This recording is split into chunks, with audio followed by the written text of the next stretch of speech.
Hello, it's Nikki. And it's Bree. And we're Late to the Party, a podcast about the film, fashion, and pop culture moments that shaped us into the weirdos that we are. And today, we are demure by day and a brat by night. That's right. So, how are you, Bree? I'm good. How are you today? I am pretty good. Yeah. I feel like it's like Christmas time. Oh, For me.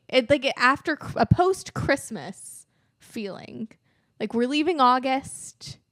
Bennifer's divorced. Brat summer is officially over according to Charlie XCX. Oh, she declared it over. She declared it over. Aw, man. So it's the end of Brat's summer. Yeah. And we lost love. Now the Bennifer 2.0 It's looking bleak out in the streets. It's looking bleak out in the streets. We just celebrated our birthday. Woo woo. And you know what that means? That means the fun times are over. That means back to school, baby. Back to school. As a kid, were you ever slightly like being an August Leo, having an August birthday has its perks, but does. growing up, it was such like a bittersweet moment, almost like that like post-Christmas feel where I was like, oh, it's my birthday. We're in mid-August now. Oh no, school's coming up. Mm-hmm. It was like that inevitable like feeling of like, oh, things are going to change again and we have to get in our uniforms and go to school. Yeah, a bit of a bummer. I know what you mean. Like you're like, woo, this summer. You wait all summer. Mm-hmm. And then like, I'm trying to think like as far as I know that we've like celebrated some birthdays together and I'd go to, celebrate your birthday and stuff. But like overall, I don't know why it was like a struggle to get people together sometimes to celebrate. 100%. And also being having an August birthday, at least growing up, I remember always being like, I think that's why we had joint birthdays growing up because everyone went on their family vacations. Yeah, they were on their vacations. So it was just, yeah, like what is up Jeepers. with August or like summer birthdays? No kids want to show up and show out. Maybe that's why as adults we have to be insufferable and be, like fight for our right to have a birthday month. Yeah, it feels like it. And we did this time around. We fought hard. We fought for our right to party. Yeah. We kicked off August with I think one of your best birthdays in a really long time, Brie. You think so? I had a lot of fun. So I made my promise. Yes. That we were going to karaoke and I was going to sing because sometimes I am a little bit of a party pooper. You're like, don't make me sing. And then the time comes. I really am. I'm like, me. don't make me sing. Don't make me dance. And then it was right. We had the perfect karaoke night. We did. We got to sing Dancing Queen. Mm-hmm. Everything was right in the world. So like, we tore it up. Not to toot our own horn, but toot toot. Oh my God. The crowd went wild. We got high fives at the end. Yes. I got told that it was the best of the night. That did make me feel good. I was like, yes, we killed it. We really did channel our Donna and the Dynamos. Yeah. I feel like I let my Christine Baranski show and your Julie Walters. Yeah, it did feel that way. We did our little dance moves. We improv'd. But we like knew. It was like we came up with choreo. You would have thought we like practiced this routine or something. We just kind of improv'd. It was great. We felt the spirit of ABBA moving through in that house. Yeah. My only complaint is that we didn't get to sing more songs together. Agreed. You put in to sing Fergalicious. Yeah. It didn't happen. It didn't. It's okay. I feel like the DJ had it out against you, to be honest. I do feel that way as well. Because other people sang a couple times, but Definitely. No, it was such a fun night. It was also, you have to karaoke when the vibes are right. And that night, the vibes were impeccable. Yes. Like, we were amongst our, like, fellow Zoomers up in that club because this woman sang lovely, by the way. Miley Cyrus's The Climb. She was really good. I was like, you look at her on the outside, you just didn't really, you're like, okay, she's just an ordinary girl. And then she opened her mouth to sing and you're like, oh my gosh, I've discovered someone. She Hannah Montana'd that real quick. She really did. But it's The Climb, like our Wind Beneath My Wings or our My Heart Will Go On. I'd like to think so. Because that might be a marker of our generation.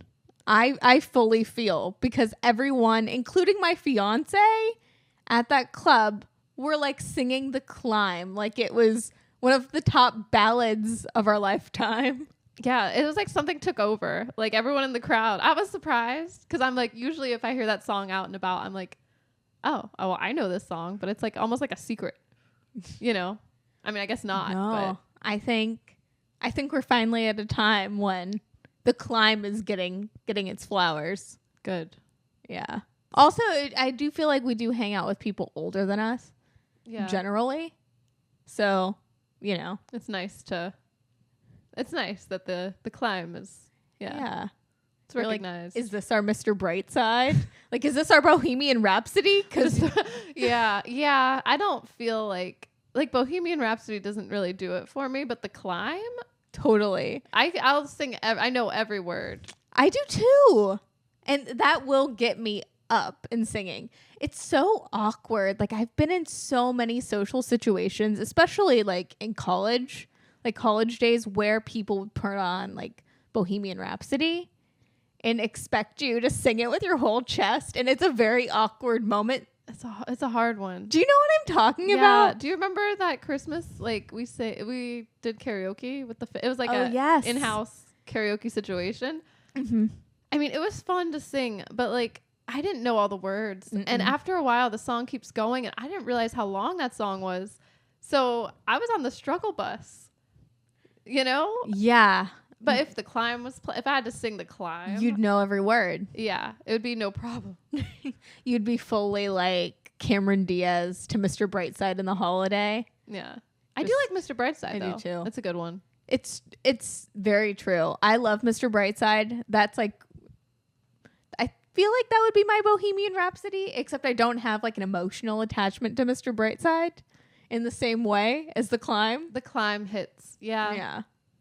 Or 7 Things by Miley Cyrus. That might hit harder than a Mr. Brightside for me personally. Just all the Miley songs. Just Bet on It from High School Musical 2. I wanted to sing Bet on It. I chickened out, but then but I didn't know what the vibes were going to be like. Yeah. You know? You wanted to suss them. That's fair. I didn't know either. It's hard to tell sometimes.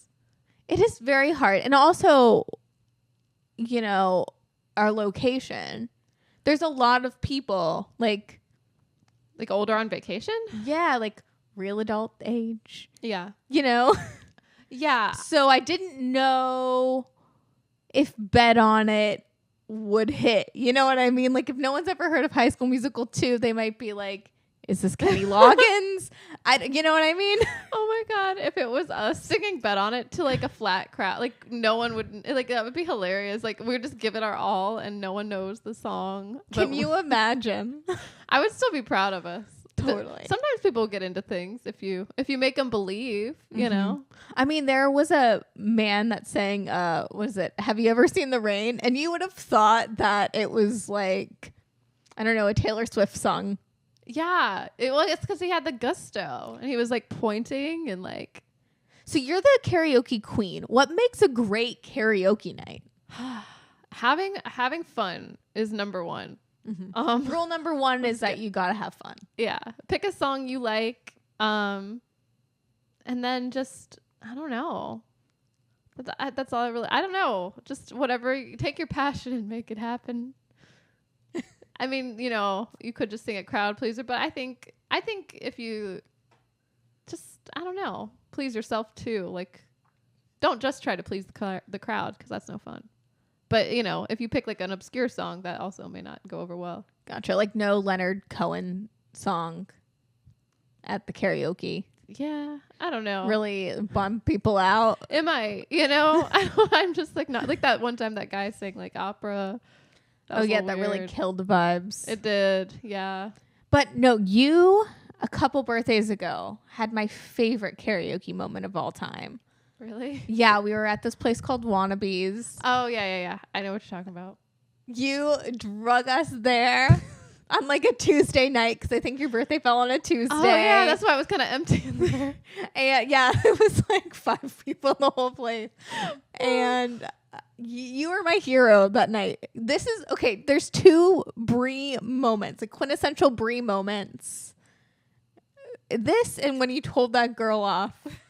Those were like my favorite moments of you in history of all time. But this Being unhinged. Oh my God. It's so good. But you sang Roxanne by the Police dressed like a police officer. Yes. But see, that wasn't even planned. Like, I just happened to be wearing a blue vest with a black top underneath. And then there happened to be a police hat that would perfectly match. I said, I know what song I'm singing. I saw that hat up there because they had a wall full of props. I love props. I love, becoming another person. Yes. I love dressing up. Like, it's fun, Is Wannabe still there? I don't know. I would love to go back. And, so, I just think it's fun to, especially at karaoke, like you can put on a persona, Very Chapel Roan of you. Yeah. I mean, this persona was great because you're like so timid and shy on the outside, and you like walked up there just all unassuming, and you just look at the wall of props, and I remember you grabbing that cop hat, putting it on your head, and just kind of like just walking back to your spot, and like the song plays, and you like did like this turn around or something that you did. Yeah, you like looked over your shoulder and you go, Roxanne. Yeah, and I bopped along to I committed to that song.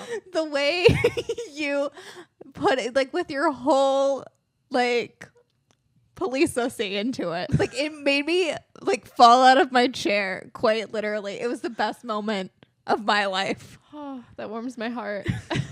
I was like, Bree's my hero. Well, I don't know. It was fun. I don't know. Something took over. I don't know who that was. It was like an alter ego. What? Yeah. The policeman alter ego. I don't know. I just wanted to know what was the inspiration for that performance. I don't know. The song itself. Just, I had gone through a phase like that year of listening to the song Roxanne. I don't know why. I was vibing with it. It was like my song of the summer. You know how directors sometimes will say they do one for the studio and like the public and one for themselves? Yeah. Is that like karaoke? I think so, yeah. So like Dancing Queen is for them, but Roxanne is for you. Yeah. Though Dancing Queen was a little That's bit true. for us too because... Well, sometimes those projects work out. Yeah, exactly. Yeah. This happens to overlap. Bet on it's definitely one for you. Or like Fergalicious is the one for you. Dancing Queen is the one for... Exactly. You get it. Like no, but it was a blast. And then my birthday, I just wanted to ride roller coasters all day. So. That was a blast too, though. Like, oh my gosh. There's something about roller coasters that just takes you out of your body, snaps you back into it, Very much like karaoke. Yeah. If you think about it. It's a thrill. We're thrill seekers here on this podcast. Nowadays we are. I really just want to feel something. I know. Well, and I've been feeling a lot, Brie. Yeah? Speaking about like having like a niche like police song as your song of summer in like what 2019? Yeah. Like I have received and the world has received the best news that I've heard in a really long time. 15 years to be exact. Oh, do tell. Liam and Noel Gallagher finally worked it out on the remix. Oasis is reuniting. Woo! And I would be even more insufferable if they released US tour dates. But thankfully now they are only in the UK. Because you're going to go feral? Because I would have gone feral. Like this, saying this with a Taylor Swift shirt on is funny. But that would have been my Eras tour. That would have been like my... Remember when I overheard that girl trying to get Renaissance tickets at the Mexican restaurant? And she was like, I'm going to go to a bus, a plane, another club. Like search high and low for these Renaissance tickets. That would be me with Oasis. Yeah, I could see that. It's a shame they're not in the U.S. though right now. Like they're probably going to release dates. Yeah. We should try to go if possible. If possible. Would you make it? Like, or would it be too much to handle? No, I would say it's a once in a lifetime occurrence. Yeah. So I'd have to go. If the opportunity presented itself, I'd have to go. That's like if the Strokes toured anywhere other than Brazil. I'd True. have to go. They never leave Brazil, do they? No, or like Argentina or wherever they've been. I think Brazil. Yeah, it would just be a lot. Yeah. So one day at a time. But now my algorithm. You've been getting Bennifer. Yeah. I've been getting Oasis. Have you gotten a chance to fall down the TikTok algorithm rabbit hole of Liam Gallagher? No, just popping off. not on TikTok. No, Dude. what's he saying on You there? want some lasagna? I've got to send you some things. Liam Gallagher is the OG brat. Ooh, And that's a bold statement. no, he is. He's the most brat. I mean, I'm sure Charlie XCX would concur. Just She's gonna tweet soon. She's gonna be like, Liam Gallagher is is brat. maybe she's a Blur fan though. I don't know where she stands on the Oasis Blur Oh, rivalry, where she is on that divide. yeah. I'd love to know, but Weigh in. but yeah, no, and I didn't realize. I was reading this NME article and they were like Gen Z has been captured. Their hearts have been captured by Oasis. And I feel very, not to get full hipster, but hey, that's my thing. I know that like Oasis. yeah, I know like track pants and like Adidas or Adidas. Adidas. If we're, across the pond. I really thought, I don't know. I know Oasis is one of the biggest bands in the world, Yeah. but I really thought I just liked them. You can't gatekeep Oasis. Nikki. They were like popular before I was born, and I'm like trying to gatekeep Oasis. I know. What's up with that? I thought you'd be like, yeah, Gen Z likes them. I thought you were excited. I am excited, but it's just news to me. I feel like with the climate karaoke, I feel vindicated. That's what I'm trying to say. I do feel vindicated that Gen Z loves Oasis. Gotcha. Like I love Oasis. You're I like, thought I was I've the only been one. known. I know. Yeah. But I kept it inside because I thought I was the only one.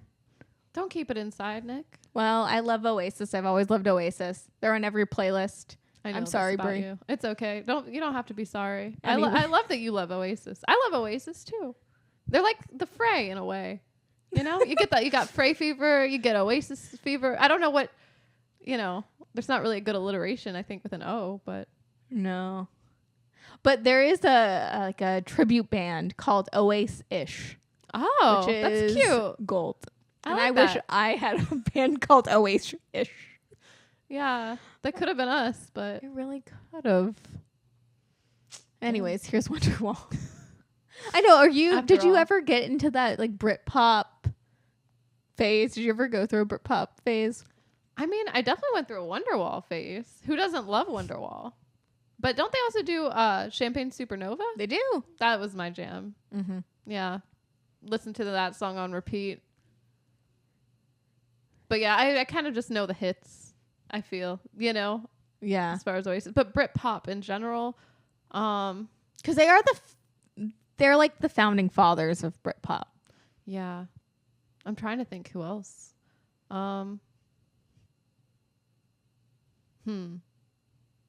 Well, what about oh gosh. Well, no. That's more like indie rock or I could see hold on. Arctic Monkeys? It's not really Britpop. But okay, they're from Manchester. Uh-huh. I believe the Arctic Monkeys are from Sheffield, but Oasis is also from Manchester. So There's a connection. So there's a connection. I would say that Oasis hit right after grunge. So like 95, 96 was Oasis's like prime time, and that was prime Britpop. So like Britpop's like Oasis and Blur and anything on the Train Spotting soundtrack that's not Born Slippy, because that's a whole different Born Slippy. genre, which I could also talk about because I love Born Slippy. But Arctic Monkeys is definitely 2000s. That was after that, yeah. Indie Sleaze, first couple albums, and then they're like the patron saints of Tumblr, pastel grunge, like Tumblr aesthetic. Now you're speaking my language. That's our time. Yeah. I So- think it's like, yeah, I don't know if I think I miss Britpop, but I mean, I feel like Oasis has always been around, just I mean, massive hits. Yeah. Wonderwall, Don't Look Back in Anger, Champagne Supernova, Supersonic, all these. I don't know. Also, like, they license their songs. Same with Blur. Like, Britpop didn't have that grunge. It wasn't like a big movement, right? Is that what No. you're saying? Well, I mean, I guess anything is a movement if you think about it hard enough. But it was like, you know how art is always a reaction? Yeah. It was the reaction to, like, the Pearl Jam, Nirvana, the grunge. Yeah. And it was across the pond. So they were doing things with Beatles haircuts That's fun. and sunglasses, Love it. Yeah. So. I do too. Beatles haircut's cute. You know who else has a Beatles haircut? Who? The Dare. Oh, yeah. Bit. Oh, my God. I've been obsessed with The Dare. Yeah. Girls and Perfume have been on repeat. They're both really good songs. Really good. I like the music videos too. I love just seeing The Dare like out. Like he's done a couple of those like TikTok videos. Oh my God. Is it called Track Stars? Was he on Track Stars? I don't know now, but I've seen a lot of The Dare in the past couple months. And I'm just like really excited for his like LCD sound system self to like be mainstream. He has a cool look too. I like his look and his vibe. How would you describe The Dare? He has kind of indie sleeves, I feel. Mm-hmm. And he has that Beatles haircut. He wears glasses. He really did look at the Gallagher brothers. He looked at Liam and Noel, and then he was like, oh, and then he looked at LCD sound system, put that in the blender with Oasis. Yes. And then like a little bit of like the Verve. The guy from the Verve. The Verve. Oh, I haven't thought about the Verve in so long. Besides like the bone structure, he does look like the lead singer of the Verve. That's crazy. But maybe he is conspiracy. No, I'm just kidding. Like, no. The Verve lead singer looks like a yassified version of The Dare. Yeah. Yassified. Yeah. Like Handsome Squidward version of The Dare. Ooh.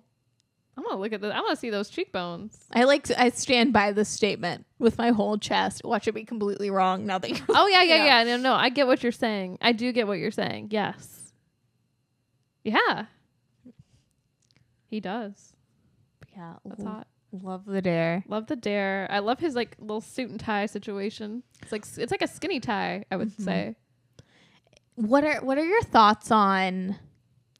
Like I've noticed with like The Dare and Chapel Roan, there is this move of like a pop star or a musician to shift from like a pop star with a capital P performer to like I don't even know how to describe it, but like a persona.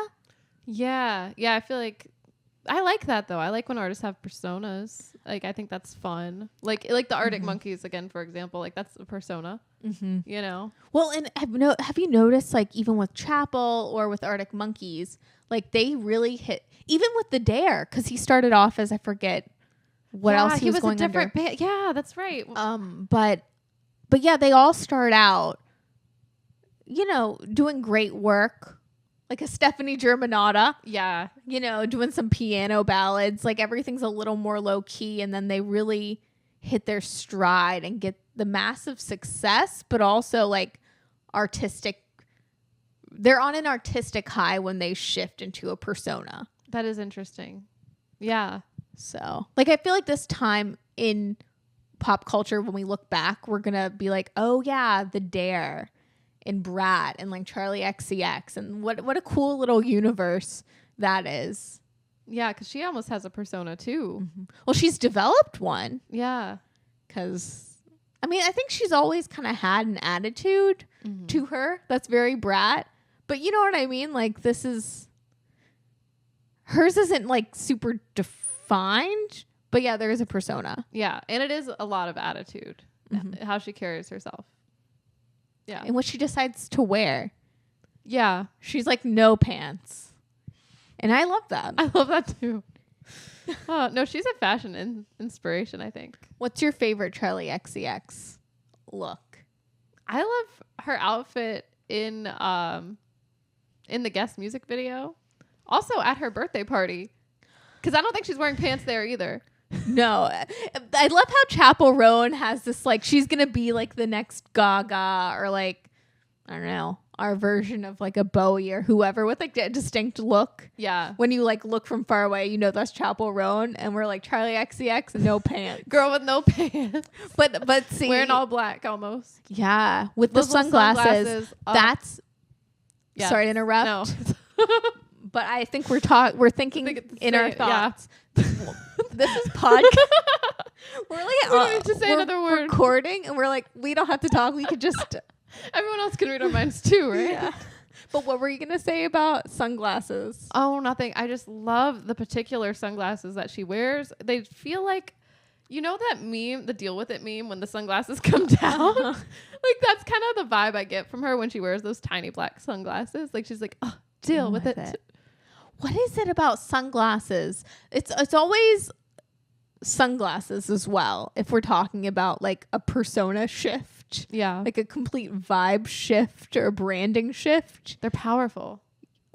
What is that? They're the curtains well, I don't know if they're curtains to your soul. I think those are your eyes. Sunglasses or bangs? Because Sabrina Carpenter is on a career high and she has bangs. Yeah. Bangs and sunglasses really do elevate a person. They do. Yeah, I can't imagine Sabrina Carpenter without the bangs. I know. Which, have you gotten to listen to that album yet? Short and Sweet? No. Well, I will be indoctrinating you. Okay. Brie, it is the most perfect album. Yeah? From top to bottom. I haven't personally listened to a better pop album since Carly Rae Jepsen's Emotion. Really? And that's like high caliber pop. Not even Chapel Roan? Midwest Princess is great. Okay, that's also great. I would argue though that there is this like pop, like Sabrina Carpenter, because she's backed probably and gets to work with all these producers, and you know Chapel Roan's album, you know she worked with a couple producers. It's a little bit smaller of a scale.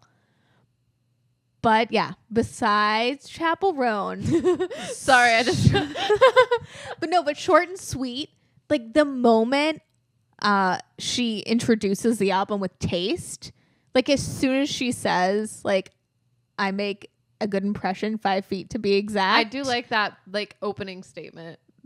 You know, it's going to be a like banger after banger after banger, and the production is so like pop perfection.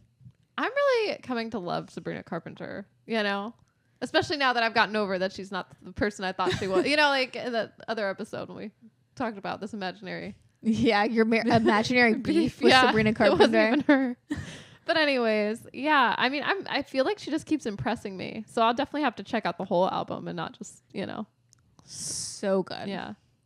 Yeah. My faves are definitely Taste, Bedchem, and I think those two are the great ones. Yeah. Good Graces is great.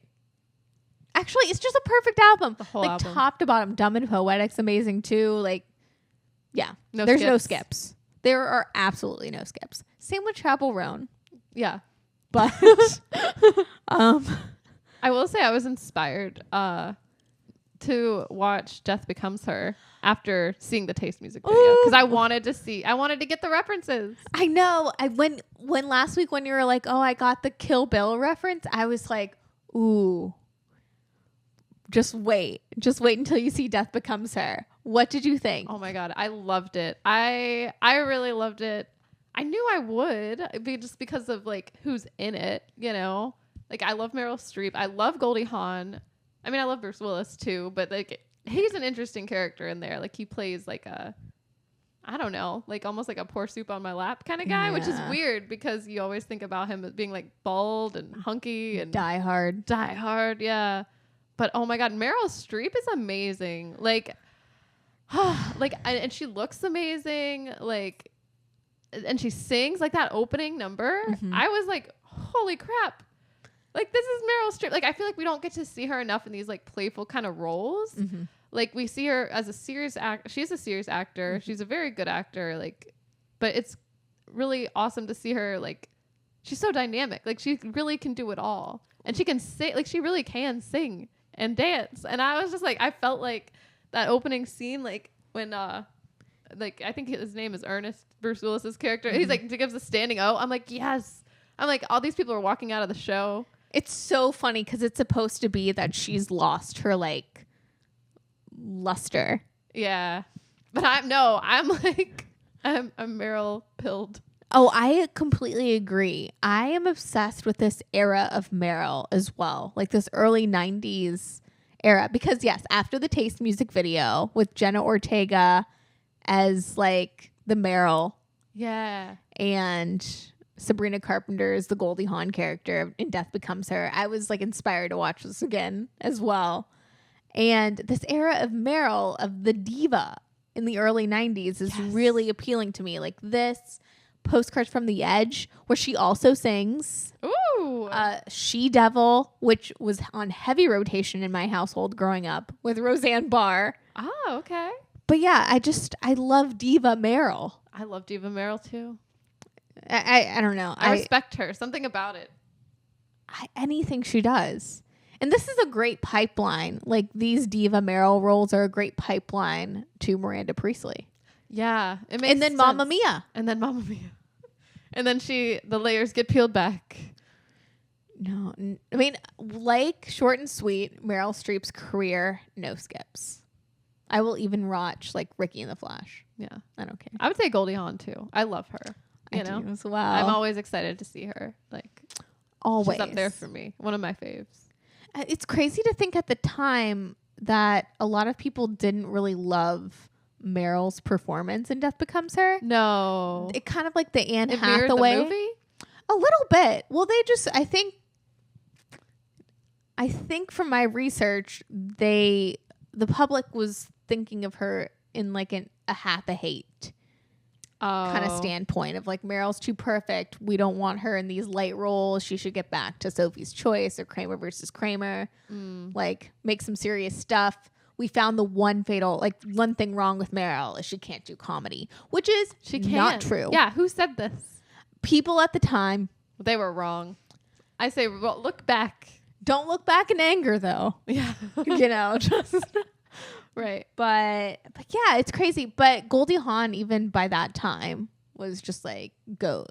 Yeah. And I watched the Banger Sisters for the first time recently as well. And even then, I'm like, I just love Goldie Hawn. I will watch anything she's in. Same. She's perfect. She's the perfect comedic actress. I have no notes for her. She's beautiful. She has the comedic chops. There's just like a likability to her on screen that like you don't get, but like once in a blue moon. She's like a rare person. Same with Meryl, but we always say that about Meryl. Yeah, no, something about Goldie Hawn. She just seems like so down. I mean, they both seem down to earth, but it just, I don't know what it is. Like First Wives Club. So good. My favorite character in the First Wives Club. Yeah. She does play like these characters, which I think is good. You know what I mean? Like she just, I don't know. She puts her stank on it. Yeah, there's like Goldie Hawn isms. I think so. Yeah, there are. Like, I know we could probably dissect. We could dissect it more, but yeah. Also her bubbly nature. Isn't it so funny that Kate Hudson has not gotten like, I don't know. They look so much alike. Maybe I'm trying not to be mean because I don't mean it because I love Kate Hudson. Right? Yeah. I always forget. I'm just so surprised Kate Hudson didn't go the Goldie Hawn route. I know early on she did with the rom-coms. Yeah. But I haven't thought about Kate Hudson in a while, to be honest. Yeah. She's still doing it? Like making movies? Think she is. And also she sings. Well, she has a lovely voice. She has a beautiful voice. Huh. But yeah. That's great. Is she releasing albums too? Or is she just, you know what I mean? Like, oh, I'm not a Kate Hudson stan. I'm like, now I'm curious. Now we'll have to report back. I've just been like seeing a little bits and pieces. I'm like, oh, that's Kate Hudson, you know, on my like TikTok. Yeah. So yeah. I saw her in that Glass Onion movie. Glass Onion? Yeah. It's like the sequel to Knives Out. Oh, and it's called Glass Onion? It is. I did not like it. I've fallen asleep the 2 times I've seen Glass Onion. Is Jamie Curtis in that one too? No. Oh. But Daniel Craig is. Oh, okay. But Because I liked Knives Out. I just thought it was Knives Out too. Yeah, no, Knives Out 2, Electric Boogaloo. Yeah. I would have preferred that, but Yeah. But you know, speaking of movies, I think one of the greatest joys in life is going to the movie theater. I agree with you, Nick. I think there is a magic to the movies. You know, we come to this place for magic. We do. Like, I'm Nicole Kidman in that Michael Kors suit going to the AMC. Amen. I'm not one of those people that has like a strict, stringent like movie theater routine. Like, sometimes I'll get popcorn. Yeah. Sometimes I'll get candy. Whatever. Sometimes I get both. Usually with a Diet Coke, though. Sometimes I'll get nachos if I'm really in the mood. You fancy, huh? Yeah. If I'm really hungry. Go to like an Alamo Draft House or a Cinema Cafe situation and get some chicken fingers. Oh, I was going to say the Cinema Cafe chicken fingers. Ooh. Oh, they hit different. Truly. Speaking of 2019, I spent a lot of 2019 in a Cinema Cafe with chicken fingers. That was like my dinner, like my one meal a day, my OMAD diet of chicken fingers and like midsummer. Love it. But no, I love the movies, and I've been trying to do more things that I love because I've had this realization that, you know, I need to touch grass, essentially. Like, life is about living, and, you know, I want to do more things that I love just for me. You should. Just because. Yeah. So, and I love the movies. Yeah. I know. I loved going to see, a Trap. I don't know. I almost said Trip. I don't know why. I've been calling it Trapped or Traps. It's just one trap. One trap. Un trap. We did see M. Night Shyamalan's new film, Trap. That was a lot of fun. We had a rip-roaring time. I don't know if the audience felt that. Yeah. But we felt it. We did. Although, at first you were like, I don't know how I feel about this movie. Remember? 100%. I have more nuanced thoughts about Trap now. Yeah. Now that I think with Trap, you just have to go in and realize that M. Night Shyamalan does genre films now, and you just have to buy that. You have to buy whatever journey he takes you on. Yeah. Because he'll take you there. I was sold. I mean, yeah. What did you think of Trap? I really enjoyed it. I mean, it took me on a journey. It was a lot of suspense. So like I love a good suspense. Like, there's a lot of moments that you're like, oh my God, what's gonna happen next? Like, it kept my attention the whole time. So I felt like that was a big deal to me, you know? Because I saw Deadpool as well recently, and that didn't hold my attention as much. So, which, put a pin in that because I want to hear your thoughts on Deadpool. I think Trap. I don't know. I liked it. It got kind of crazy at some points. Like, there's a lot of times where I'm like, what's happening? Like, what is this girl doing? Like, what? And then it turns almost into like a horror film at a certain point. You know. That my only complaint is like, I don't know. Like, the message is kind of like, I don't know if it sends good messages, but you know, whatever. So Trap is a man and his teenage daughter realize that they're at the center of a dark and sinister event while they're watching a concert. That's one way to put it. It is one way to put it. Thank you, Google. But yeah, no, Josh Hartnett plays the lead, and I don't think there is a better actor for it. I also love the comeback story. Like, Josh Hartnett's before my time, but I love the Virgin Suicides. I remember seeing Josh Hartnett as a kid and being like, oh yeah, he's very attractive. But now, you know, pandemic era I watched a lot of Josh Hartnett films to keep, you know, I would say keep with the culture, but I guess keep with the culture in 2002, in 2020. But yeah, I watched 40 Days and 40 Nights. I watched Black Hawk Down. I watched, what is that other movie that he's in? The Faculty. Oh, wow. Yeah. He's great. And I don't think that we've gotten to see Josh Hartnett in a role like Trap. It's a very interesting role, too, because he's like playing a serial killer. Which you would think is a spoiler, but it's not. No. I mean, I think that's something really fun about the premise of this movie too, is that it's like from the serial killer's perspective. Mm-hmm. Like that's kind of fun. That's a little American Psycho. A little bit. But I rooted for Josh Hartnett all the way. Also still looks hot. He does. He looks amazing. And it's so goofy. You get to see him just like push ladies down the steps and like deep fry a man. And, just. He's so goofy. You want him. He's my fave. You just want him to get away with murder. But spoilers. Do you like that he gets away with murder? 100%. I wanted him to kill more people. Like now that Brad is dead, I just want to say everyone's brat. But Josh Hartnett's character in Trap is a little brat. He's very brat, I would say. And I just love that him as an actor could take on this role. And this script by M. Night Shyamalan really just like lets him go all these places. Because the whole time, at least for me, I'm rooting for him to get away with murder. I'm like, murder more people. Really? Get it? Like, I don't know, just a diva role. Yeah. I did enjoy. I feel like I went back and forth between rooting for him and then wanting him to get caught and then rooting for him. You know what I mean? So it's like I want him to get caught just to escape.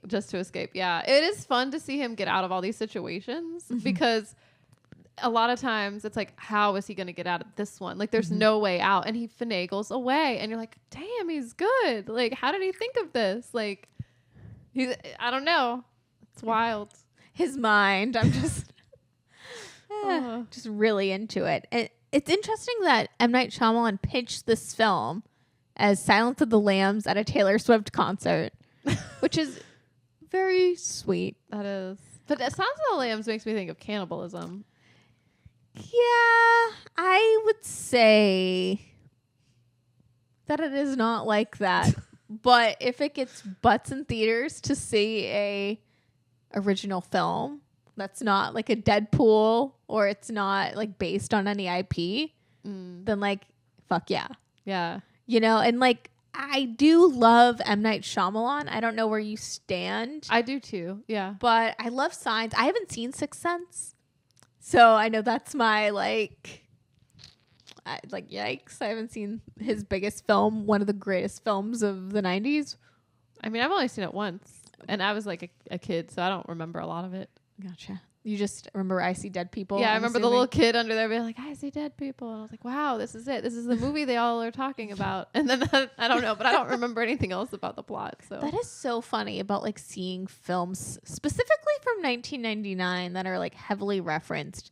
Like the first time I saw The Matrix and I was like, oh, I would have loved this film if I was, my butt was seated in March 1999 and I was, 21 in the movie theater. Yeah. But instead it's 2019, and I've seen every single thing that's like even referenced it, spoofed it, it's still great. Yeah. But it doesn't hit the same. You almost want to see it fresh without all those references or anything to color your feelings.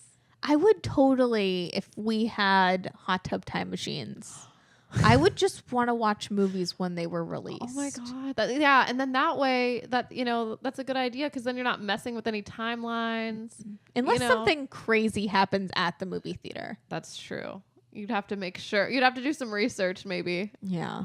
Like not to be super morbid, but I couldn't like see The Dark Knight Rises in Colorado that, Yeah, womp womp. Yeah. But it's okay. I already saw The Dark Knight Rises in theater. Of the hot tub time machine. Yeah. We'll get it sorted. But I think I could work that out if I was given that gift. Because I know great gifts come with great responsibility. That's true. So I think that I would just read local papers. I'd do the Wayback Machine to try to figure out what's a good time in history. Yeah. No butterfly effect situations. Yeah. Yeah. I think I could. That's like my trap.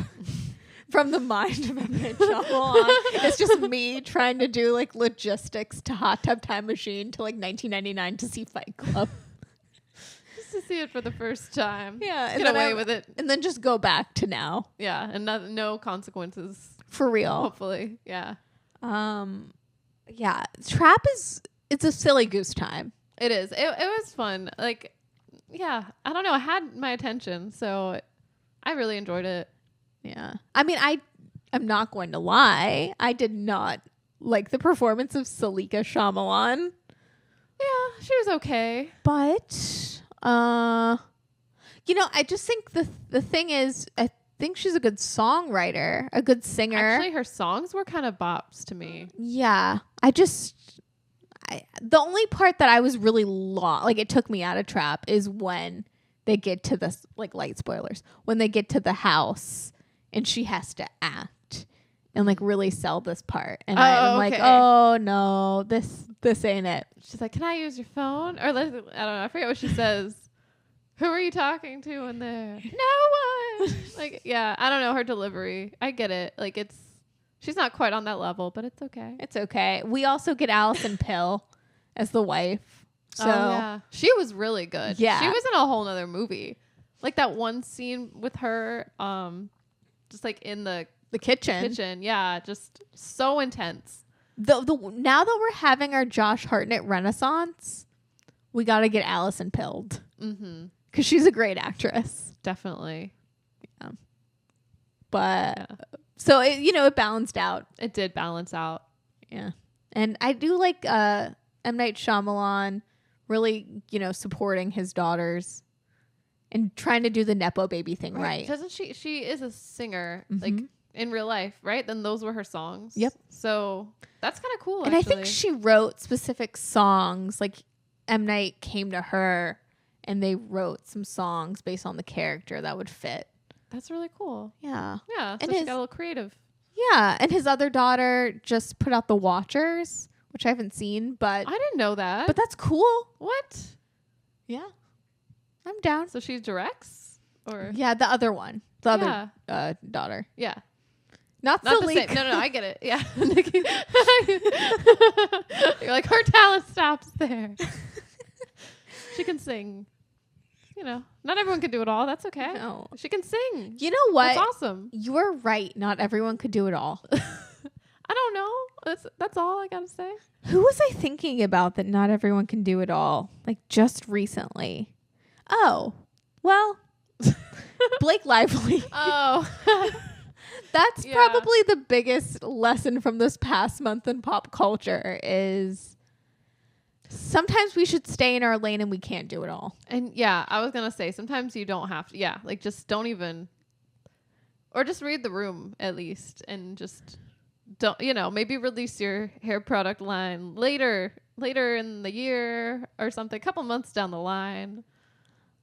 I don't know if Blake Lively is good with timing. I don't think she is. I think in general, no. With her jokes, no. Yeah. With her promoting things, no. I don't think she's good with timing.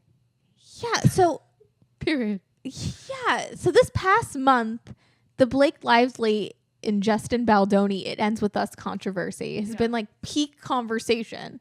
I have been inundated like everywhere. Like I keep thinking, oh, the news is over. And then it's like, oh, a new video was posted 4 hours ago. And I'm like, what? There's still, and some of it's a lot of the same stuff, but it's like, I'm like, oh my gosh, this is too much. And at first, like, It Ends With Us. I'm familiar with Colleen Hoover, on Book Talk as someone that a lot of women resonate with and love her work. And it's, it's a late August Blake Lively picture, kind of like in the vein of like a Simple Favor. Right. Or like The Shallows or something. So two things that I'm like, good for her, good for them. Yeah. Like, not my cup of tea personally, but people like what they're going to like. Yeah. Who cares? Enjoy. It's cool. Yeah. Now, because I am so not in that world, besides being a lady that like a lot of, I don't know, ladies that drink Starbucks like to read, I'm not familiar with Colleen Hoover. Yeah, I didn't know who she was, but and like it's a Blake Lively film, and I wouldn't say I'm a Blake Lively hater by any means. No. But I'm not that's not going to draw me to the theater. The Blake Lively herself is not going to be the big draw, is what you're trying to say. Not for me personally. Yeah. I was always Team Blair. Now, if Leighton Meester was in a movie, I would show up and show out. Oh, yeah. If she released some more songs, which, speaking of Oasis getting back together after 15 years, you know what else died in 2009? Leighton Meester's singing career, which is terrible and a travesty. So anyways, Blake Lively is not Leighton Meester in my mind. I'm not clamoring for her, like, Monte Carlo 2 or her, like, you know, next single. That being said, all I saw leading up to It Ends With Us is Blake Lively going, bring your girls and wear your florals and go to the theater. That is just wild to me. And now, and me, like, being so aloof as I am because it's good for her, not for me. Yeah. I was like, all right, bring your florals. They're going to bring their florals. Now, unbeknownst to me, and I guess the general public, Like everyone, yeah. this movie and this book, they're about domestic violence. And what do you want to do when you hear that? You want to put on your florals, I guess. I mean, yeah.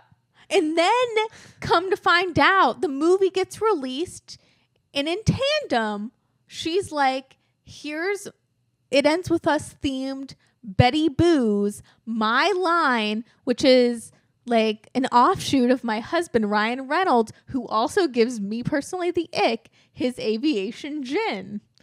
And then she's like, did you like my hair in that movie? 'Cause here's Blake Brown. I cannot with Blake Lively right now. It's like, it's a little much. And it's like, what? Okay. Like, does she not have some like PR person to help her or be like, you know what, sweetie, don't.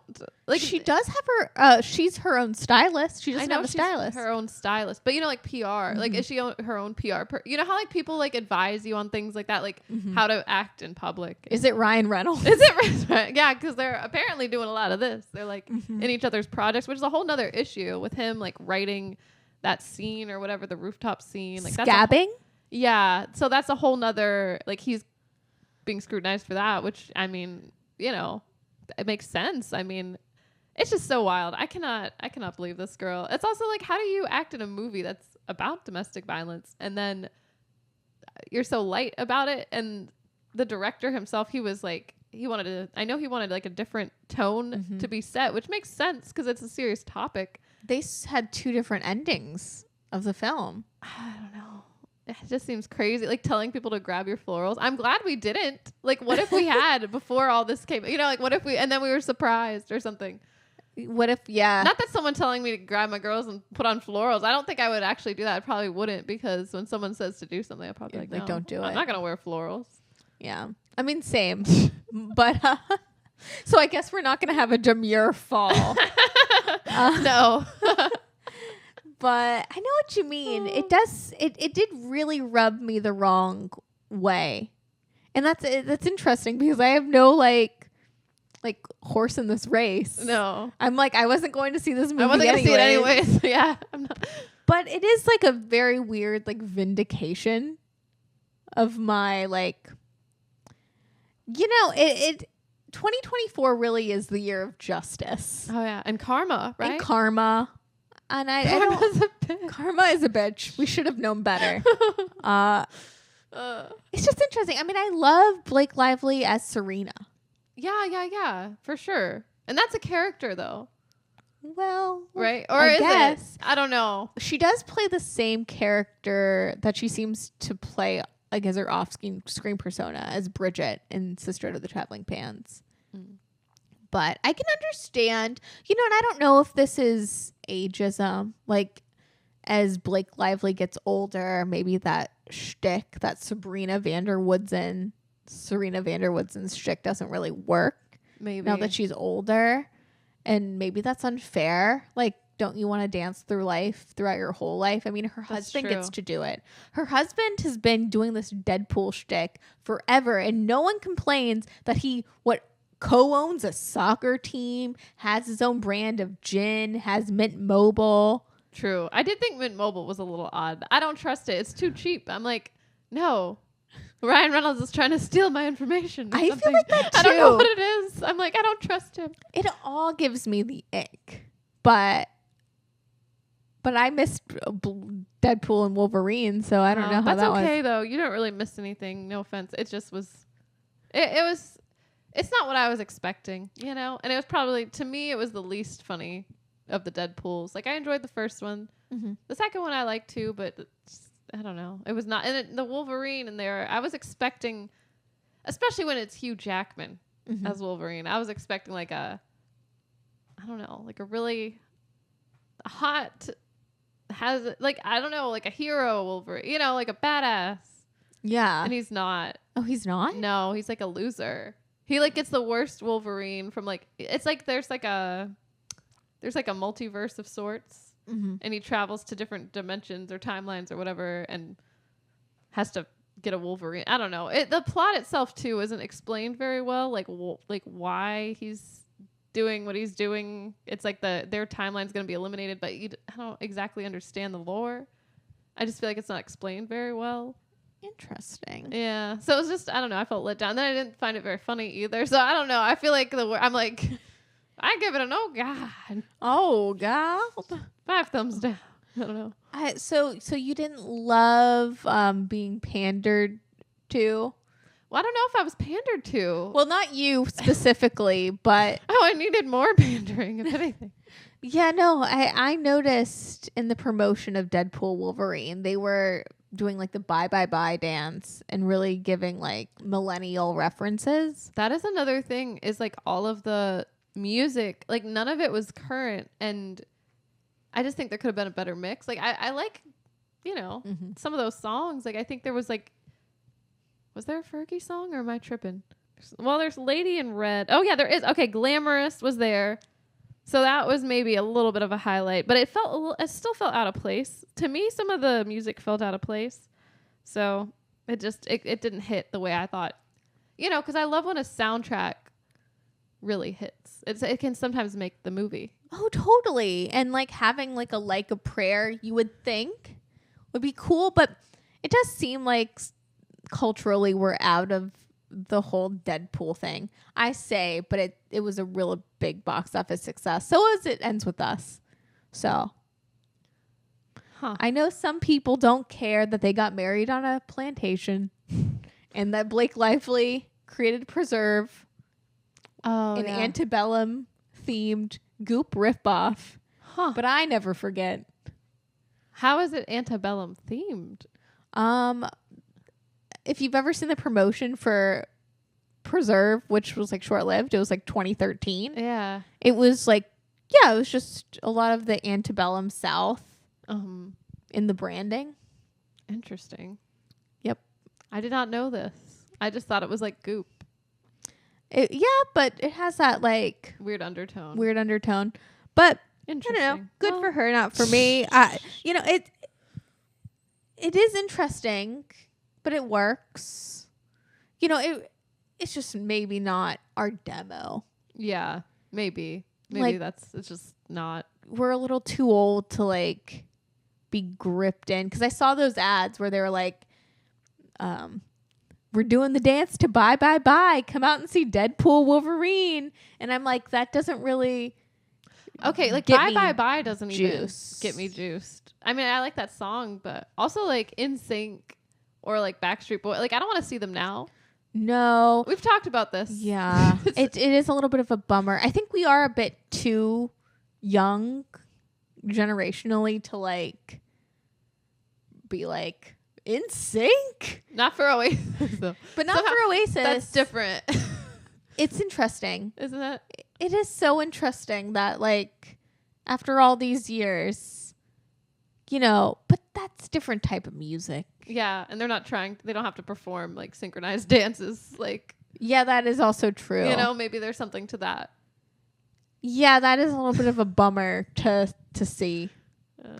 And with Oasis, you're like, maybe Liam will throw a tambourine at Noel's head. Maybe Noel will hit him with a baseball bat. Who's to say? Are they going to actually reunite? Or Are they going to break up? Like get into a fight? We don't know. Ooh. But with like NSYNC, what, Lance Bass and Joey Fatone are going to have like fisticuffs? I don't think so. It's not entertaining enough for me. But and I also don't know, maybe it's a generational thing too, but it seemed like with the marketing for Deadpool Wolverine, they were like, if you are a millennial, you have to like this because we're marketing to you. Yeah. In sync, dance moves. Blake Lively's a millennial. But Excuse me. I agree. That's what it seemed like to me as well. what are they going to do for the Zoomers? Yeah. Just the climb. It just goes what full are you going to do circle. for us? Yeah. If you want us there, you better play the The climb. climb. Now, if the climb was in Deadpool, totally different story. Missed opportunity. Oh my God. If Ryan Reynolds as Deadpool was doing the hoedown throwdown, I'd be like, you know what? I say that as a joke, but I actually I might like the movie better. I'm not going to lie. Yeah. That movie could have used a little hoedown throwdown in there for sure. I remember trying to learn the dance to the hoedown throwdown. Is that the ones like pop it, lock it, poke it, dot it? Yeah. And trying to come back. I could probably still. I think you can. Nikki, I've seen you do the hoedown throwdown. You know how to do that. If that song came on, if we were in a club and it was like a line dance situation, you'd be in the front of the line. Oh my God. I know it. Last week we were talking about line dancing. The only time I could probably successfully line dance is if they were like hoedown throwdown. Yes. But yeah, I don't know. It is what it is. Yeah. Why do you think it works for some celebrities though to do a lot of this, a lot of intermingling, like George Clooney with Casamigos? And we don't bat an eye with that. Oh, what is that like? Just his alcohol? It's tequila. Tequila. Oh. Which you've had Casamigos, and I don't think you even realized it was George Clooney. Where was It's I? tequila. We were given some by our brother's friend that time. Oh, that time. And I was like, Casamigos. Oh yeah, that went over my head. I didn't find out till later. Yeah, but that's George Clooney's tequila. And we don't care about that. But why do we get the ick from Ryan Reynolds or Blake Lively? Well, because George Clooney's a little I have seen a commercial with him where he's like blah blah blah, Casamigos, and it's just kind of like, oh, okay, that's George Clooney. He's in an ad. Oh, he has his own thing. Okay, fine, but he's not trying to do too much. You know, I mean, what is George Clooney doing anyways? No, he's not trying too hard. He's a successful man. He's in like Lake Como. Yeah, he's like living life. Like, good for him. He has a tequila brand. You know, I'm not mad at it. I mean, I think Ryan Reynolds too has like this kind of crazy energy, almost like a chipmunk or something. Like it really like he can't always be that excited about everything. Like Mint Mobile, like those ads kind of scare me sometimes. Like, Ryan Reynolds has a really weird intensity to him. Yeah, it's like his aura eyes, wise. like something about him. It's like, it's like he's a squirrel or something. I completely agree. But on like drugs or something. You know what I mean? Like on cocaine. I don't know. Something is interesting about Ryan Reynolds. I'll put a pin in that. Yeah. I mean, I don't hate Ryan Reynolds, but I don't know what it is. There's something about him that I'm just like, yeah, it gives me anxiety a little. I'm like, dude, take a breath. Maybe that's it. Maybe. I don't know. He just talks so fast sometimes. Yeah, maybe. It is Like, this at like, you. like me. Think I'm funny. Listen to me. It is that intensity. Yeah. And sometimes that's part of his characters, but then I don't know. Doing a lot of this. Maybe it's that. Maybe that's why him and Blake Lively get along so well. Maybe. Well, I love love, so you know. Yeah. Also, I saw, speaking of just going to the movies and having a grand old time, I took myself to a matinee on Saturday. A matinee? A matinee. Nice. A little 1 p.m. showing. Oh yeah, get that little discount. Mm-hmm. But yeah, I saw Blink Twice, Zoe Kravitz's directorial debut. I didn't realize that she directed that. That is awesome. You have to see it. I'm not going to lie and be like, it's the best movie in the world. Like, you got to go. But it's an original film. She started writing the script with a friend in 2017. And it just kind of follows the story of a tech billionaire named Slater King, who's played by Channing Tatum. And he meets this cocktail waitress named Frida. at this fundraising gala and invites her to join him and his friends for a dream vacation on his private island. Ooh. And it stars Tatum and a bunch of other stars. It has I don't know if I'm pronouncing her name right, but Adria Arjona, who was in Hitman. Oh, okay. Was the female in Hitman. She's great in this film. Ooh. Like, big highlight. The lead is the girl who played Whitney Houston in I Want to Dance with Somebody. Oh, I love her. I enjoyed that movie, by the way. I know it got like mixed reviews, but I sobbed like a baby. I was bought into her performance as Whitney Houston. same. And hers, Frida, is great as well. She does this great job of just playing someone very likable and, you know, like very affected by the world around her. But you're never quite sure of if she knows more than she's let on. But I don't want to spoil it for you. Yeah. I think I will end up seeing this movie pretty soon because, well, I mean, it's also got Channing Tatum. And I love seeing him. Like, I love him as an actor. Like, I don't know. I do too. Something about him. I don't know. But so good. It's like in the canon of Me Too films in a weird way. It's like, it's not meant to. I've listened to a lot of and read a lot of articles from Zoe Kravitz on, she started writing it before the Me Too movement and before what came out about Epstein. Oh. But it is like this concept of like an Epstein Island situation. Oh, I see. So it is interesting coming from the point of view of Zoe Kravitz, who, you know, her family, like her two parents are, you know, Hollywood royalty. Mm-hmm.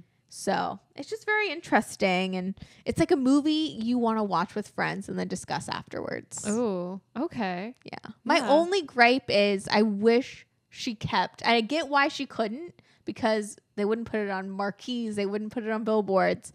But the title of Blink Twice was originally going to be called Pussy Island.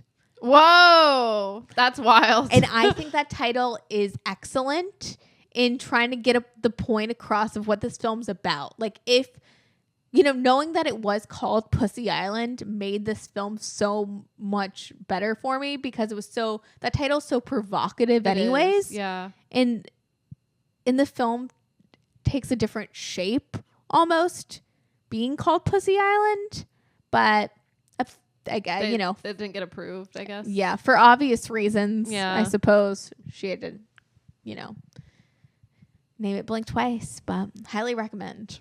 Okay. You know, I'll check it out. Yeah. Also, speaking of Sixth Sense, Haley Joel Osment is in it as well. Oh, really? Yeah. Oh, As an adult. wow. What have you been getting into lately, Brie? Well, I have been getting news on Bennifer's divorce. Womp womp. I mean, I'm sure everyone has, I but mean, do you believe in life after love? yes.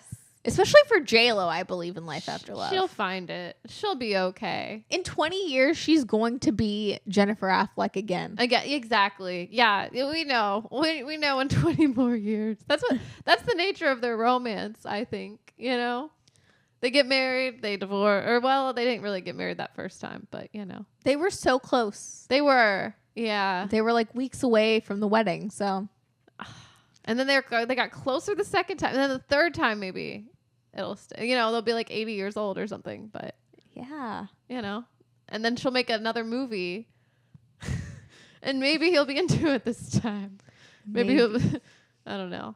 I think they had a bit of a clash in that way, but I don't know. I mean, it seems like Ben Affleck is moody. yeah, it does. You know, because also if you don't want to be in your partner's projects, then just maybe don't. Mm-hmm. You could just say no. I'm just saying, you know what I mean? Like, you'd have to sign off on certain things, right? Like, how could J-Lo just, I know that she said like, that Ben Affleck was her muse for This Is Me Then and This Is Me Now. So I just think it's interesting. I'm like, he must have played a part in it. You know what I mean? Like, Yeah. I don't know. I think there's a lot to be said about J-Lo and probably Ben Affleck as well. Like, they're very like imperfect people, but it is sad to see J-Lo sweat a little bit. I feel like, you know, we gave her such a hard time a couple months ago, me included, but you know, the one thing about J-Lo is she loves love. She does. She's a romantic, you know. And she does come out on top, which good for her. Yeah. That's what I say. Yeah. Yeah. Maybe like Ben Affleck should not be with a Jennifer. Maybe. Yeah, maybe that's it. He's only been with Jennifers. He needs to pick a different name. Move on. I don't know. What are your thoughts on Bennifer 2.0 ending? I mean, there is something in me that kind of felt like it was going to happen because it almost seems too good to be true in a way. And also after that much time, like maybe you're not the same people. You know what I mean? Like, I don't know. Like on one hand, I was like, oh, this is exciting. They found each other again. That's cute. And then, I don't know. I'm almost like, is it cursed? I mean, and they're celebrity. Like if you have the same problems, like if he's really that upset about being in the public eye, also he's famous. Like, and J-Lo's, I don't know. I think she likes the spotlight, you know? And maybe that's part of the problem is if you have a difference, you know, someone wants to be a little more private. I mean, I don't know. I think these are just two Leos just like coming together because of that and being torn apart because of it as well. Too much Leo. Well, I think that they both love fame just in different ways. And I don't know their personal life, but it does seem like because so they filed for divorce. Well, J-Lo filed in solely April. So if on the papers it said April, that's around the time of the J-Lo, like I thought bodega. I thought it was August. No, they did, but it said in the papers like April 29th. Yeah. Okay. Like they filed it in April, but the news came out in August. Oh, I get what you're saying. Like it's already been filed, but we didn't find out until end of Leo season. When she wanted us to. But, you know, if Ben Affleck was as innocent, it is interesting when she was getting all this grief for her bodega orange drink and the greatest love story never told. Like that's peak J-Lo hate train. Isn't it interesting that that's when their relationship fell apart? Because J-Lo seems like a person that doesn't want negative press, but so does Ben Affleck. And they want to be famous, but they want to be on top. They can't stand the negative press. Which I completely understand. But also, how bad can it be? You know what I mean? Like, I almost think, like, you know, the orange drink, that's kind of funny, you know? And This Is Me Now is, yeah, maybe it is cringe and doesn't really. But she's going to spin it. Ben Affleck can't spin it because it's not his mess. So he has to dip. He's like, okay, I'm out. You know, I'll be in this one motorcycle scene, but I'm not going to get really involved in this. Yeah, no, like, that's just what I think. I don't know about their relationship, but I know about being a Leo and I know about ego. Yeah. And I do know that, like, if my partner was having a really public, embarrassing time, you might be out. I might go Sabrina Carpenter and be like, please don't embarrass me. Oh, yeah. But what does she say? You know? Yeah. My heartbreak is one thing, my ego's another. Yeah. That's she the Leo? anthem. I don't know. What is her sign? Just curiosity, because what's your zodiac sign? There's something. She gives a little Leo or something. Scorpio? Maybe. No, she is a May 11th. So Taurus. Ah. All right. Well, Taurus is kind of like the same thing. Yeah. Are they stubborn? Stubborn. Very like, they like aesthetics. I don't know a lot about Tauruses, but I do know they love a good aesthetic. Yeah. And so does Leo. Sabrina Carpenter. Yeah. Well, and like Taurus and Virgos are like a perfect match. So that's what they say about Aries and Leos. But every Aries that I meet, I want to fight them. Yeah. Like too much fire. Street. Cannot. I mean, I appreciate and admire an Aries, but too much. Too much for me. I want to be on top. That's my Virgo coming Too much through. fire version. Yeah. Oh. There's something to it. There is. But yeah, Bennifer is no longer. See you in 20 years. Yeah. I think, yeah, probably. No, I think definitely. Yeah. Oh my gosh. Anything else you've been really into? Addison Rae's Diet Pepsi. It is a vibe. Yeah, what do you think about Addison Rae? To be honest, I don't know what I think other than this song is a bop. Mm-hmm. And I think it's because she's definitely pulling from Lana Del Rey. Like, she's definitely inspired. She has like she's a little bit Paris Hilton, Stars Are Blind. Yes. A little bit Lana Del Rey. Like, I understand her frame of reference. Yeah, she's got a frame of reference. I think it's fun. It's a cheeky song. I like her voice. I don't know. I'm like, am I going to have to get into Addison Rae? I know. I'm really excited for Addison Rae because she's like an underdog in a way.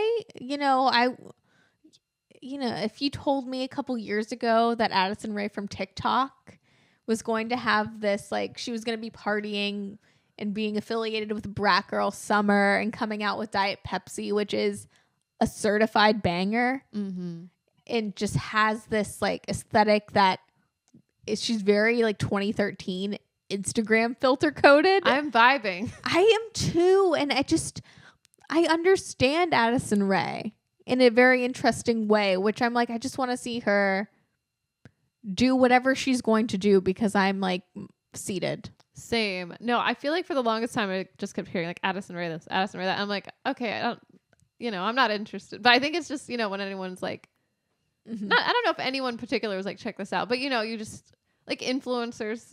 Sometimes I'm like, no, they're a dime a dozen. Yeah. I'm like, well, what makes her so special? But now I'm like, oh, wait a minute. Maybe there's something, maybe there's a reason why people are talking about Addison Rae. Like, maybe she's got talent. Maybe I've been like sleeping on her. Maybe. I mean, she's got the chops. Like, she's very talented, but she also played the long game. Like, for years now, I've seen her do these, obviously staged, especially nowadays. A lot of celebrities have to call in their own paparazzi. They're just not like always waiting out there. But yeah, when she does her pap walks, it's always like a reference to like a early 2000s Britney, or she's playing the long game in the way that she's like doing like old school, like getting the paparazzi's attention and using that to like level up her stardom and get her notoriety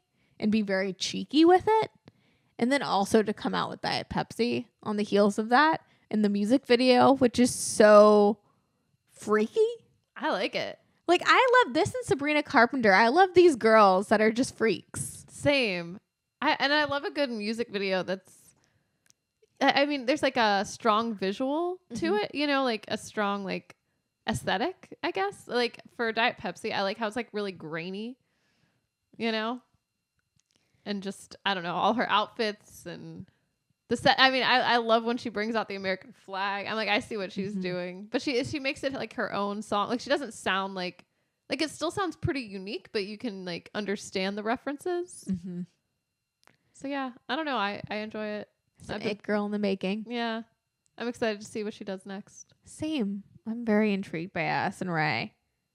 I've also been checking out Gabriette's TikToks, specifically her cooking. Yeah, what do you think of Gabriette's cooking TikToks? I see what you're saying now, because we kind of talked about this briefly before, you and I, just like chefluencers.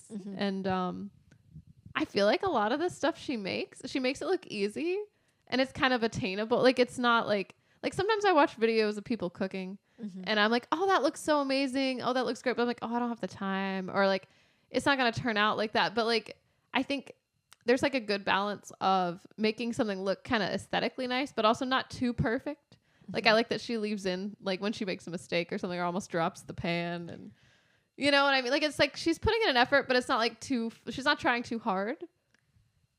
100%. I don't know, just something about her attitude when she's cooking is like, I'm like, oh, it just feels down to earth. And it takes the pressure off because, I mean, I love to cook, but sometimes it's daunting, or like trying a recipe could be daunting. And then she's like, oh, I'm making yams with milk. And I'm like, oh, I could do that. Yeah. Or she's like, you know, it's just, she's making unique things as well. And she looks super fabulous while doing it. Like She wearing does. her like late 90s Prada or like Jill Sander. So I enjoy that aspect of her cooking videos. Like not for the recipes as much, but I'm just like, oh, I like her personality a lot. Yeah. And then she's making something, oh, that's really cool. Like I love that shift culturally from like the perfect, like have to be heavily curated into like it's going to be in the future, which I'm trying to get really like, I felt like I've lost it a little bit and I'm trying to like get back into it. But in the future, as far as like creating your own content or being just having a space, it's shifting to point of view. So I love that Gabriette has a point of view. Yeah. And when you see her like as a chefluencer, she's not just saying like this is how to make sourdough. Yeah. And it looks perfect. You're like there to see her You are. because she's Gabriette. And Gabriette's going to do things that are lovable and quirky and relatable. And Yes. you're going to get fashion inspo. And you're also going to Yes. love to hear her like soothing semi-Valley Girl accent, you know? Excuse me. I do. Yeah. Her voice is very soothing. And I love when she's like, yeah, like she'll wear like a cute outfit or something. Or like she had this like black apron. I think it was like a black leather apron with like a little rhinestone heart. And I'm like, yeah, aesthetic. She apparently too has a pet rat. What? Really? So I'm like, that's quirky. That is quirky. Yeah, she seems so quirky. I love her eyebrows. Like I love her whole look. Like she really rocks it. I do too. It's a really inspiring thing, at least for me, to feel like, oh, you know, it's again to Chapel Roan, to circle that back, of like creating a persona and being like, oh, you know, Gabriette totally, you know, she was in a band before and she looked a certain way, and then one day she was like, I want my eyebrows to look like I'm like in Notting Hill or something, and she plucked them super thin. And she's kind of created over the past couple years, you know, like a quote unquote or like a Gabriette TM. And same with like Charlie XCX and Chapel Roan, of course. We need to create persona. Maybe, but like No. it does give me hope, or give me a lot of like validation and affirmation that like you can change at any time. Like you don't have to be like stuck in this one persona. Yeah. Like you can pivot. Like I can pivot. You can pivot. Anyone can pivot. Anyone can pivot. Just hone in on, you know, it's not like super like branding. Like you don't have to worry. You don't have to be like Blake Lively and be like, what do people like me for? My hair? Let me make my whole domestic violence movie around my hair. You know, like you don't have to do that. You just have to really hone in on a couple bullet points that make you. Yeah. And just fucking live. Amen. And breathe it. And you can change that. And you can. Yeah. It's not like etched in stone. Yeah. Because people grow and change all the time. Yeah. As you should. And you're always just one like makeover, glow up away from your full potential. Wow. That's so inspiring. Call me Gabriette, you know? I'm so inspired. Yeah. But anything else?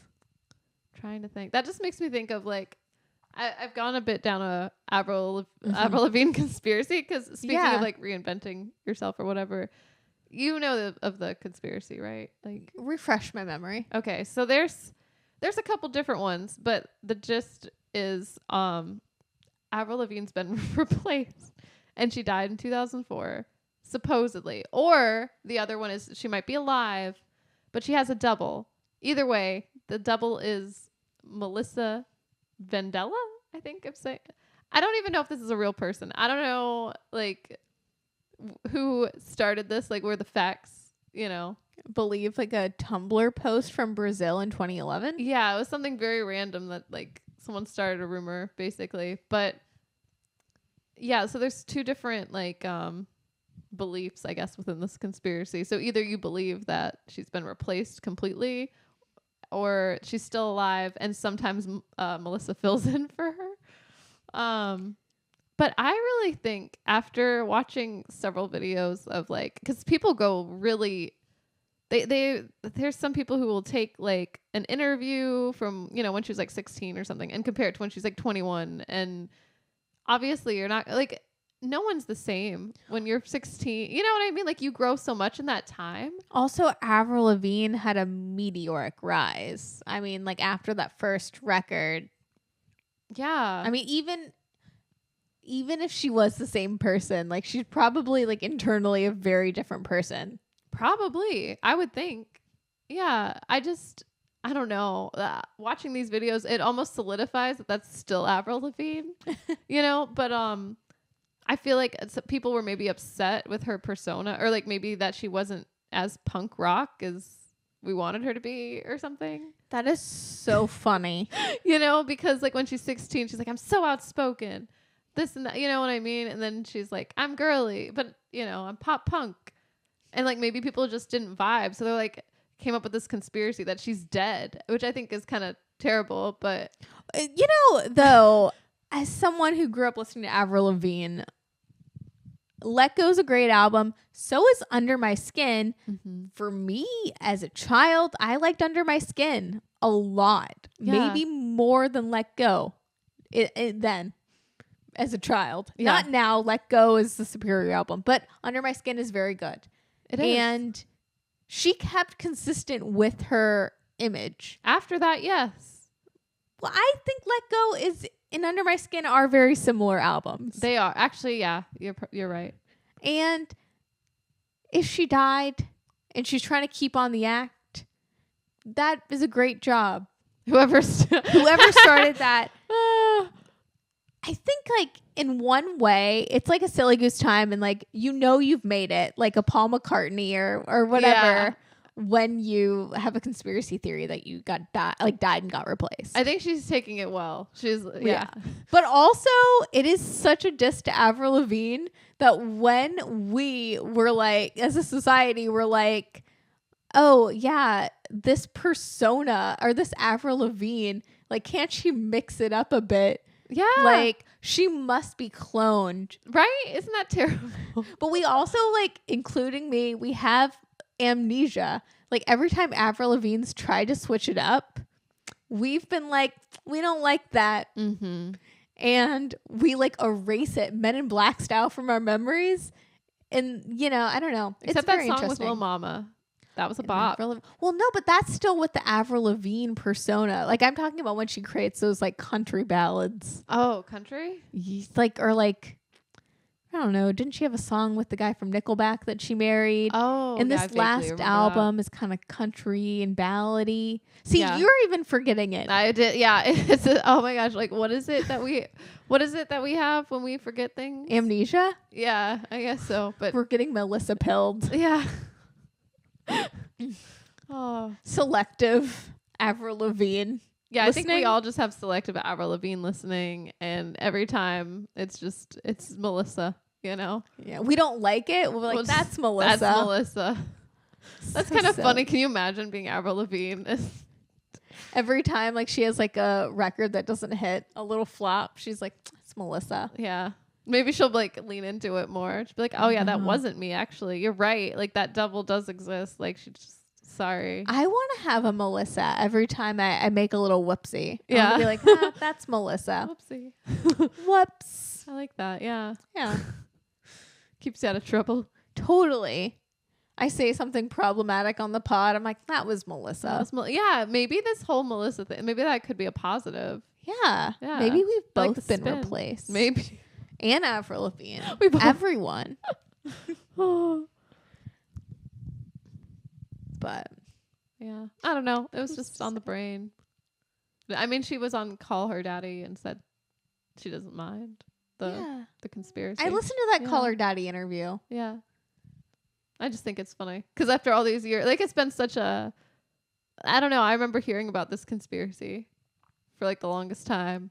It's kind of a positive thing in a way. Yeah. I mean, Avril Lavigne like hasn't aged a day. Yeah, she looks pretty much the same. She looks like she could be a clone. I know. So Yeah. it's kind of a slay. Yeah. Good for Avril. Go Avril. But I did go down that rabbit hole as well. I periodically do just to see if there's any new bites. Oh, yeah. The more and more it goes on, the more I'm like, oh, it's probably not real. The but more. Yeah. I know. I like years ago, I was like convinced. I'm like, oh, wait, maybe she has been. Or like you were mentioning with Paul McCartney. Like, I totally believed that, like, yeah, he had been replaced. Like, there was a period of time where I fully believed that. But when did those... See, I don't know a lot about the Paul McCartney ones. When did that start, though? Because if it started when Paul McCartney was, like, doing Wings, maybe they just weren't vibing with the record. And they were like, well, you know. Or maybe they didn't... Maybe it was during... See, I'm just speculating now. Like, maybe it was during a time, like, when, like, the Beatles were going through the LSD phase. Yeah. And they didn't like it. That one song, it's like... It says something like Paul is dead at the end, or it's like if you play it backwards or something. There's like subliminal messaging. Okay, that's so maybe Sergeant Pepper and the Lonely I think Hearts so. Club. Yeah, maybe they just weren't vibing. Maybe they meant like figuratively, like he's dead to us, and he's not gonna know about this part of the song. We're just gonna sneak it in there. Like that could be something. Maybe it was satanic. Maybe Zoe Kravitz. This was a real tale. Maybe they were in Blink Twice. Maybe they were on Pussy Island. I don't know. Who's to say? Who's to say? It's another conspiracy. It's truly. Is that your favorite conspiracy, or what's your favorite conspiracy theory? Like as far as celebrities go? Or just in general? I'm thinking because I don't know any other ones off the top of my head. I'm like, what is, because that one it did stick with me for a good. Like I listened to so many Beatles songs to try to decode. Because I like feeling like the feeling that you're like decoding something. You know, getting to the bottom, maybe even debunking, but also like discovering something. Like, I don't know. I'm gonna have to circle back on that one. I hear you. Yeah. Well, for a later date. Yeah, I'll think on that. I feel like there's more out there than just, you know what I mean? I want to believe. Yeah. But I will The go Matrix through. being real, I think, is one of my favorites. Yeah. There's so many that I like. If I'm really in my like QAnon headspace, I really can just go. Birds aren't crazy. real. Birds aren't real. I mean, so many things. Yeah. But I'm pretty sure they are real though. But I think they are. But they're beady little eyes.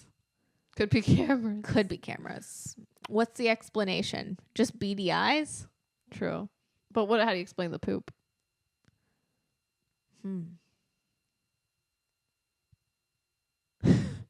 That'd be my only, like, what is that?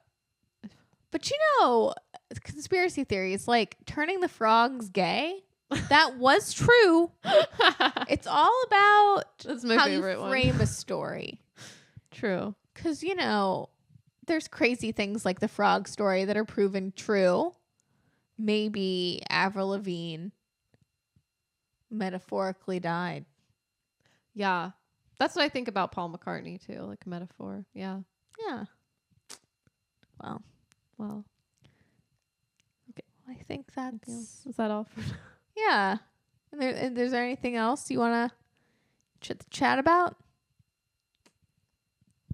Well, that's all the time we have. No, sorry. I'm like, do we? I mean, it is our show. We have all the time in the world, none of the time in the world. I mean, true. Is there anything you want to talk about? I was just going to say, Pamela Anderson, I feel like, I think it's so interesting. Like I keep seeing her in my feed lately because she's been going makeup free, apparently for a while now, ever since her makeup artist passed away. Yeah. Which I'm like, that's an interesting coinkydink. But she's embracing it. And I think that's really cool. Like she's reinventing herself through time. Pamela Anderson really is. I think that's very punk rock of her to go makeup free. It's interesting to think about or like to watch Pamela Anderson in this phase of her career and her life, because, you know, when you think of Pamela Anderson, you think of much like Death Becomes Her. Like that's in everyone's mind. It is like the big boobs, the big lips, all the makeup, all the hair. And now seeing her stripped away, it's very vulnerable to see in a really cool, like, punk rock way, to strip that all back. It's different than like the other celebrities who have gone makeup free, like an Alicia Keys. Yeah. Or, you know, there's other celebrities. She never wore a whole lot of makeup though. Like, no. She's always, to me, always looked pretty fresh faced. Agreed. So this is subversive. I think it's very cool. Yeah.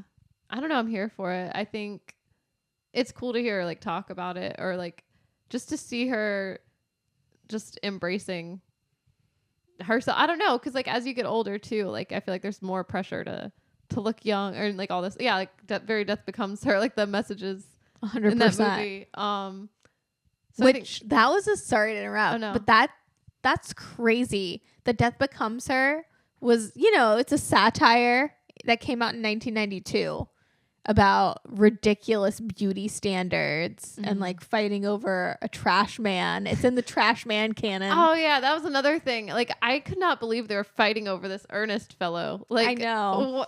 What?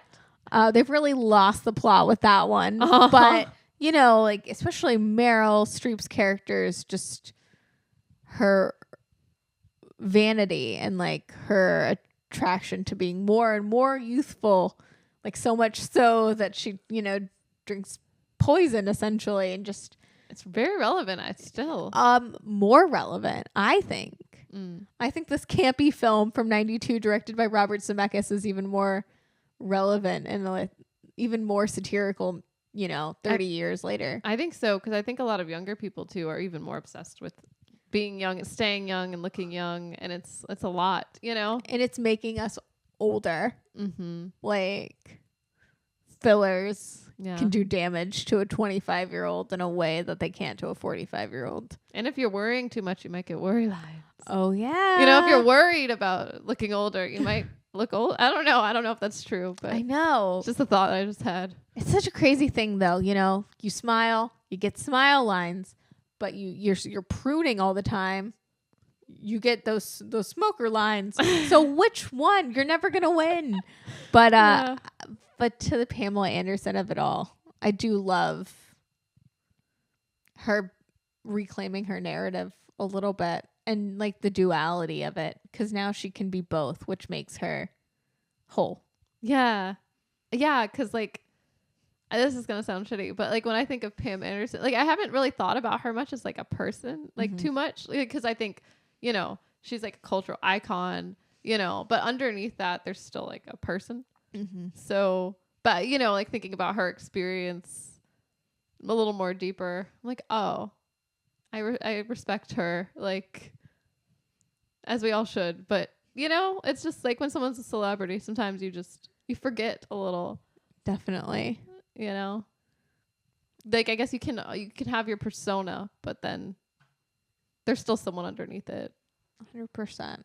I think both are very valid and very important. Yeah. And I'm interested now, like, you know, I'm like, who is she underneath it all? And also, like, I think it's really fun. Like, she was in a production of Chicago a few years ago, and that was news to me.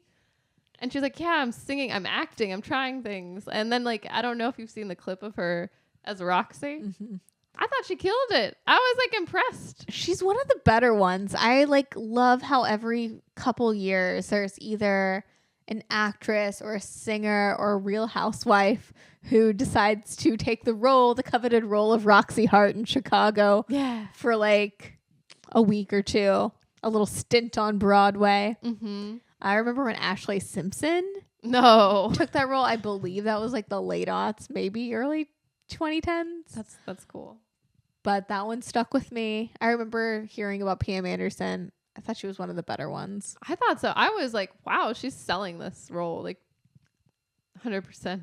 Which that's what if you're talking about feeds and like algorithms,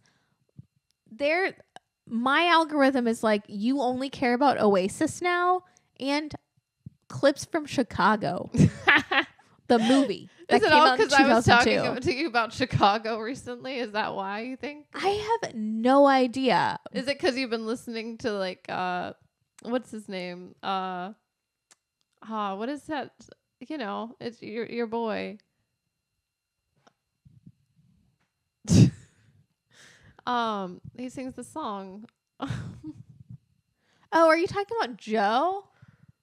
The End of Beginnings. End song? of Beginnings. Yes. No. The Chicago. Is that how you say that, by the way? Yeah. Oh, it's just not his Dojo. name. I don't think so. I think it's Joe because his name is Joe Keery because he's Steve from Stranger Things. Oh, yeah. But I just didn't notice the D. No. It's silent. Yeah, I guess the D is silent. But no, I think they're like. I think a viral moment right now has been like the oh yes he did it. With Richard Gere and when Roxy's like the puppet, that scene in Chicago. Gotcha. That's gone viral. So I think they're like it just is a moment. I Chicago's having a moment. Having a moment. Also, they're probably like, Nikki, we know you, and we know you have an affinity for the Broadway play Chicago, especially the musical. Mm-hmm. And they're right. They're right. You got me again. You had it coming. I had it coming. You got me, birds, once again. But yeah, no, I'm ready. I have to pack. I'm not gonna lie. Oh yeah. I have to pack. We are going to New York tomorrow. Yes. Oh my God. It just so Stop the presses. Yeah, I have to pack. Talk about being inspired. We're going during Fashion Week. Woo. By happenstance. So or by plan. The birds plan. Yeah. But no, we're gonna have a fun little time away. I'm excited. So yeah, and then we can come back and talk about it. So yeah, we gotta skedaddle. We do. But thank you guys so much for listening. We'll see you next week. Bye. Bye. Late to the Party is hosted by Nikki Jensen and Brie Piccone. Our podcast is produced by Grace Dunbar and edited by Brie. That's me. Thanks for listening. Make sure to rate and review us on Spotify and Apple Podcasts. We'll see you next week. Bye.